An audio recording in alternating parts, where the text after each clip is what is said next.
¿Estamos cerca de una nueva guerra, de una guerra nuclear? ¿O es solo parte u otro capítulo de la retórica belicista entre Estados Unidos y Corea del Norte?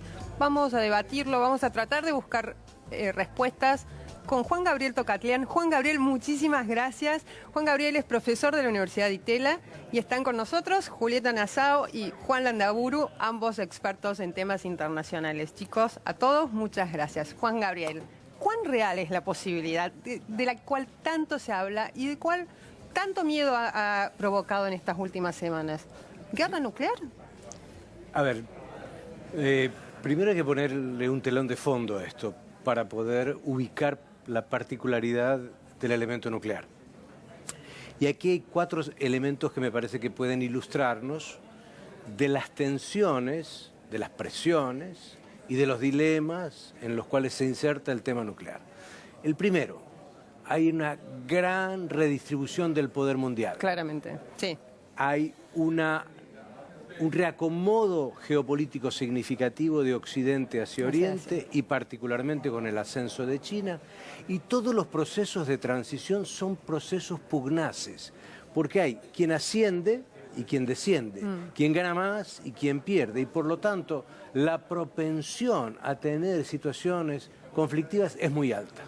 Segundo, las transiciones que conocemos históricamente en Occidente han sido dentro de Occidente, de Europa al corazón británico, de Gran Bretaña a los Estados Unidos. Ahora estamos cambiando de cultura, de geografía, de historia, de tradición, y tenemos un desconocimiento respecto en particular a muchos países del sudeste de Asia y no sabemos qué elementos van a ser significativos para sus posturas políticas y militares. Lo tercero, hay nuevos focos de puntos calientes que deben diferenciarse. Por ejemplo, el tema de Ucrania está despertando la posibilidad de cruzar un umbral de tensión entre Rusia y Occidente. Por ejemplo, han ascendido las tensiones entre Pakistán y la India, ambos potencias nucleares. En Irán tenemos una cuestión importante y es el programa que se pactó, se acordó. Congelado por ahora, pero que Irán está cumpliendo según la Organización Internacional de Energía Atómica, y luego tenemos el caso de Corea, que es un caso muy peculiar. Pero lo que quiero decir es que tenemos en temas nucleares diferentes puntos calientes y por lo tanto transición de poder, nueva lógica cultural, política, diplomática y muchos puntos de tensión nos hacen pensar que la propensión, la posibilidad crece de usar armas nucleares. ¿Y crece para vos? Yo creo que hay unos elementos que son inquietantes, además del contexto. Uno de ellos, cómo está cambiando el umbral del lenguaje.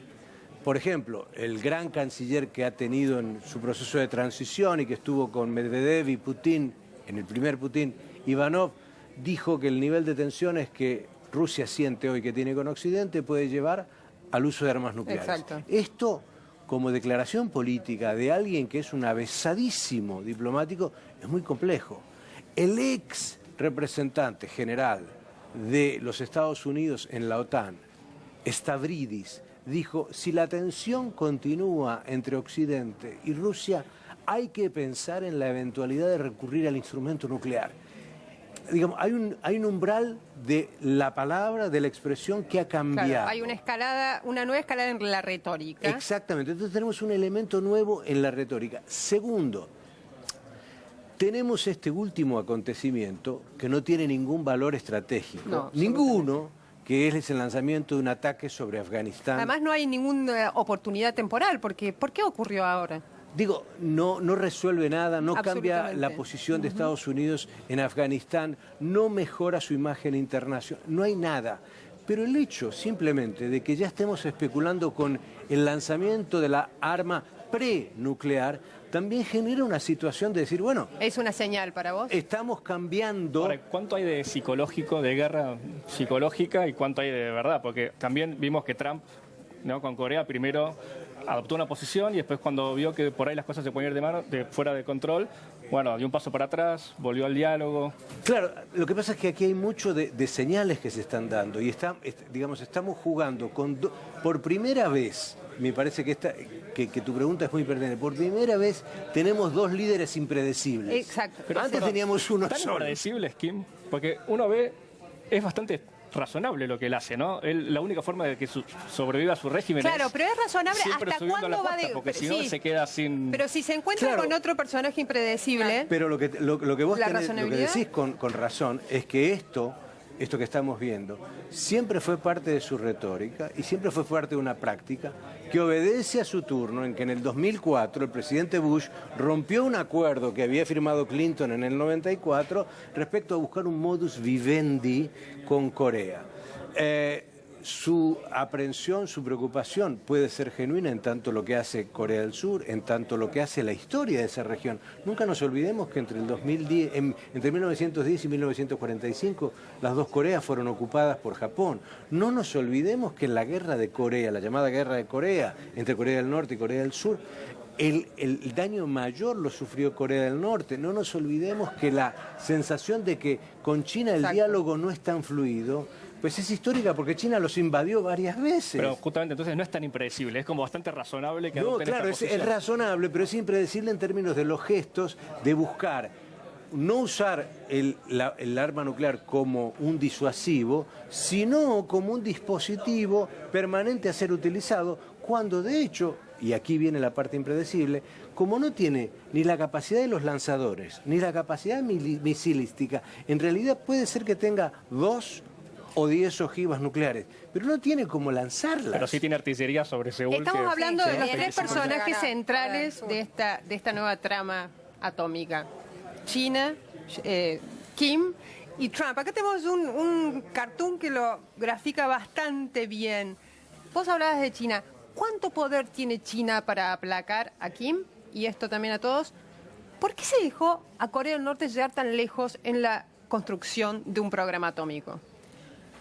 Yo creo Ahí vamos. que principalmente justamente esa imagen, bueno, recuerda la reunión que tuvieron en Mar-a-Lago, tanto Xi Jinping con Donald Trump, y fue muy simbólico que Donald Trump cuando salió de esa reunión dijo: acabo de darme cuenta que es muy complejo el tema de Corea del Norte. Eso no hace más que darle... Después de 10 minutos de Después de 10 conversación minutos con de Kim, conversación. Eso no hace más que darle herramientas a Xi Jinping para sentirse poderoso en esta negociación. Si bien luego Trump con su retórica que ya conocemos dice, bueno, nosotros vamos a avanzar con China o sin China, vamos a resolver el problema norcoreano, pero la realidad es que hoy China tiene un peso importante en la región. China, en primer lugar, desde el punto de vista económico, es el primer... Acá tenemos... están disintiendo profesor y alumna, porque Juli es la tutoranda de Juan Gabriel. Vos decís que China tiene mucha influencia, vos decís que el diálogo ya no es tan fluido. ¿En qué quedamos? ¿China influye o no sobre Kim? A ver, ¿Y yo creo cuánto que puede tenerlo hoy? Yo creo que ha sido desproporcionado en Occidente la percepción de que China tiene la capacidad de torcerle el brazo a Corea del Norte. Eso nunca existió. Es decir, las aprensiones, las tensiones, las dificultades de comunicación con cualquier régimen en Corea siempre ha sido difícil para China. Segundo, China hoy lo que quiere es que su vecindad esté más estable y quiere tener más lejos a Estados Unidos. Entonces, trata de hacer algo con Corea, pero cuando ve que Estados Unidos y sus socios en la región, por ejemplo Japón, por ejemplo Corea del Sur y otros, potencian su proyección en esa región, lo ve con alarma, trata de disuadir al régimen en Corea del Norte, no lo logra suficientemente y entonces lo que está pidiendo China de alguna manera, creo yo tácitamente, es decirle a Estados Unidos, tengamos una posición conjunta frente a Corea. Ahora, pero ¿cómo se hace para negociar? Porque yo soy Kim, ¿no? Sí. Y me acuerdo de Gaddafi, que en 2003, creo, entregó sus armas de destrucción masiva, acordó restablecer las relaciones con Occidente y después... 7 años después cayó. Las bombas de la OTAN lo terminaron entregando a los rebeldes y terminó con una muerte horrible. Sí. Si yo soy Kim, ¿estoy pensando más en Irán incentivo o en Gaddafi? tendrías. Si yo soy Kim, estoy pensando no solamente en Irak, sino que estoy pensando en Libia. No nos olvidemos que Libia desmanteló todo su programa de armas químicas, todo su programa de eventuales armas de destrucción masiva y en el 2011 fue bombardeada totalmente, Gaddafi terminó muerto. Digo, aquí el disuasivo del arma nuclear siempre está presente. Entonces yo no niego eso y que eso pueda estar en la cabeza lógica de Kim.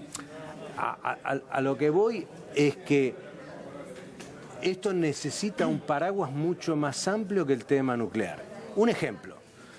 Hubo, después de la guerra de Corea, un armisticio, pero no hay paz entre Corea del Norte y Corea del Sur. Incentivos para lograr una paz. Medidas de confianza supervisadas internacionalmente. Otro el ejemplo. Provisión temporal de alimentos e insumos industriales para el bienestar colectivo de los coreanos. Fijación de reglas de verificación de, si no el desmantelamiento total, por lo menos el desmantelamiento gradual de cierta capacidad nuclear. Es decir, hay ítems para negociar. Ahora, para negociar así, repito, se necesita una acción mucho más colectiva y mucho más persuasiva, porque la pura amenaza no va a servir. Bien, hablando de persuasión versus amenaza. Vamos a ver ahora otro cartoon que involucra al tercer protagonista de esta trama, que es Donald Trump, que muy persuasivo no ha sido, porque fueron más amenazantes sus palabras y también tuvo su metida de pata, como lo hizo Kim con el misil fallido, lo de Trump con el portaaviones. Trump dijo algo así como que... Acá lo vemos. I don't know if this sends a message. It doesn't make any difference if it does or not. North Korea is a problem. The problem will be taken care of. I will say this. Un problema que será entendido. ¿Qué hay en la cabeza de Trump? Recién hablamos de la cabeza de Kim. ¿Hay una estrategia o es una reacción? Perdón, pero una bravuconada, ¿acaso? A ver, yo creo que el mundo de Trump, en términos internacionales, es un mundo sencillo. Y hay un lado pragmático que él siempre ha tenido en el mundo de los negocios, que cree que es trasladable eventualmente al mundo de la política, o si no, un esquema de imposición y de amenaza. Pero Trump no hace solo la política exterior. Digamos, el aparato de toma de decisiones de Estados Unidos es mucho más complejo. Los intereses estratégicos son mucho más abarcativos.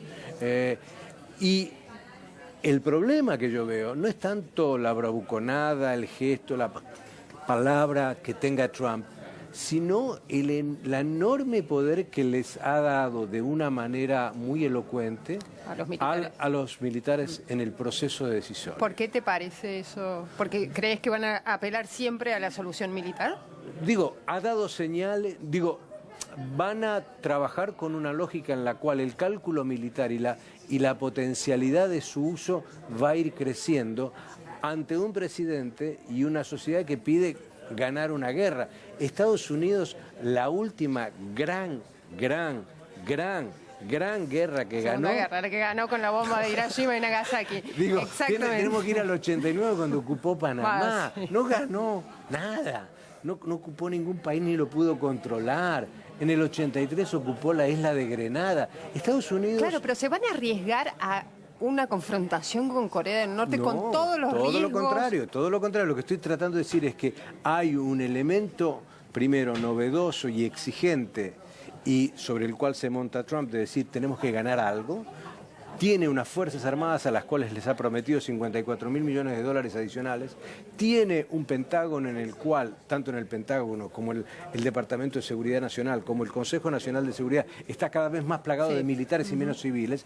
Entonces digo, esto se convierte en una fuerza burocrática que empieza a tener una dinámica y su palabra no es compensada suficientemente por otras contrapartes. ¿Y cuál podría ser la guerra de Trump? Porque Corea sabemos que no, pues sería un desastre para Corea del Sur. Siria ya está. Corea del Sur y Japón. ¿Para cuáles serían los mayores afectados en una guerra entre Estados Unidos y Corea?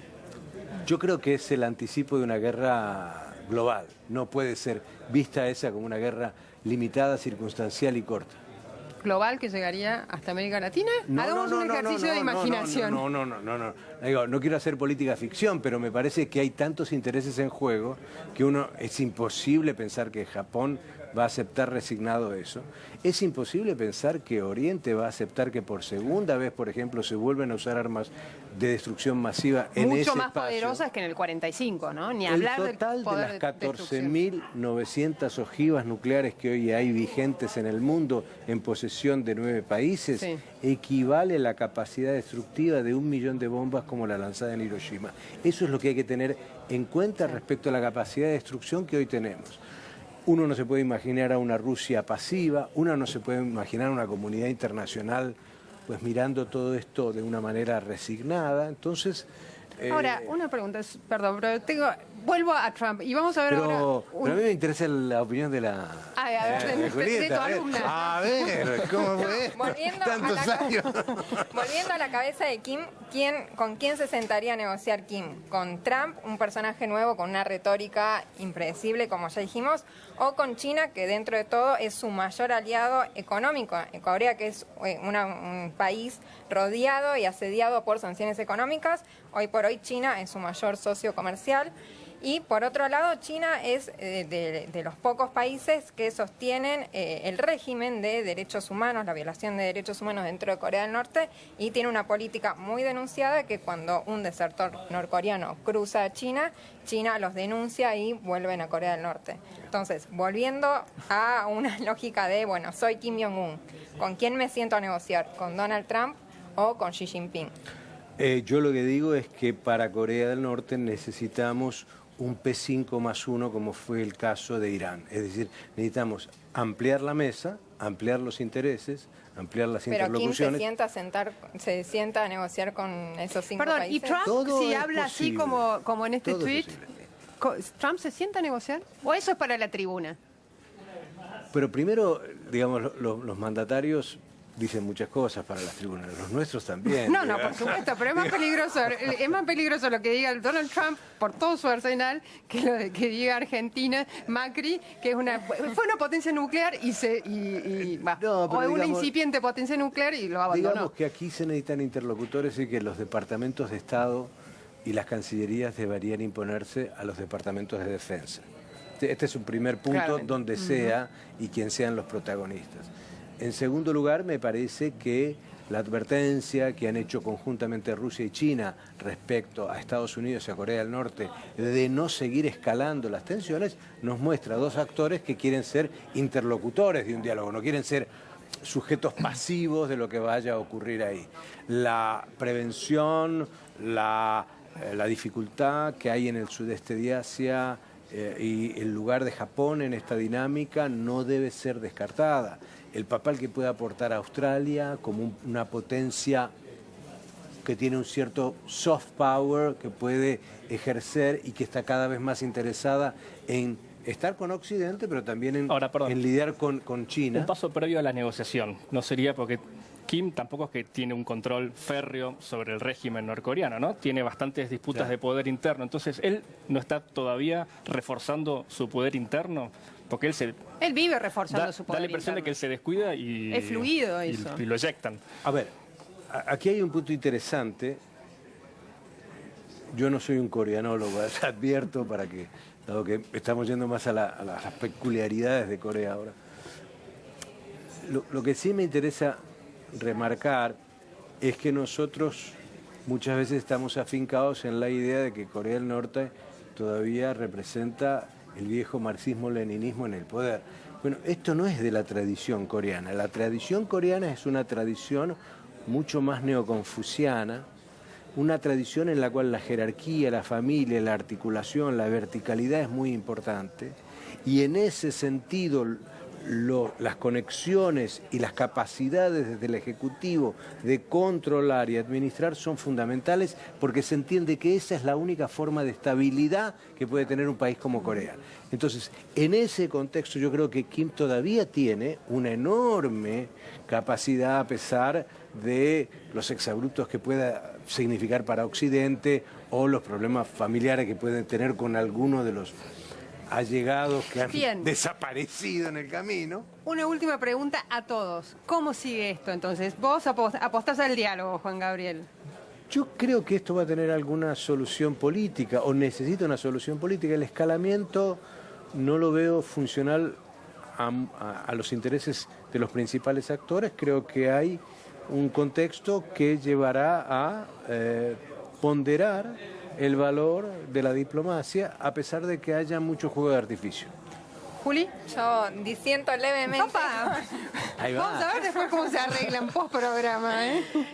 No, creo realmente que no va a escalar más que esto. Sí siento que va a quedar en esta situación de retórica constante, principalmente porque el liderazgo de Kim hacia adentro es en gran parte, se basa en esta amenaza constante desde afuera. Lo mismo, como decía el doctor Tocatlián, técnicamente Corea del Norte es un país en guerra con Corea del Sur, nunca se firmó un tratado de paz, y ese vivir en guerra constante es parte del liderazgo de los Kim.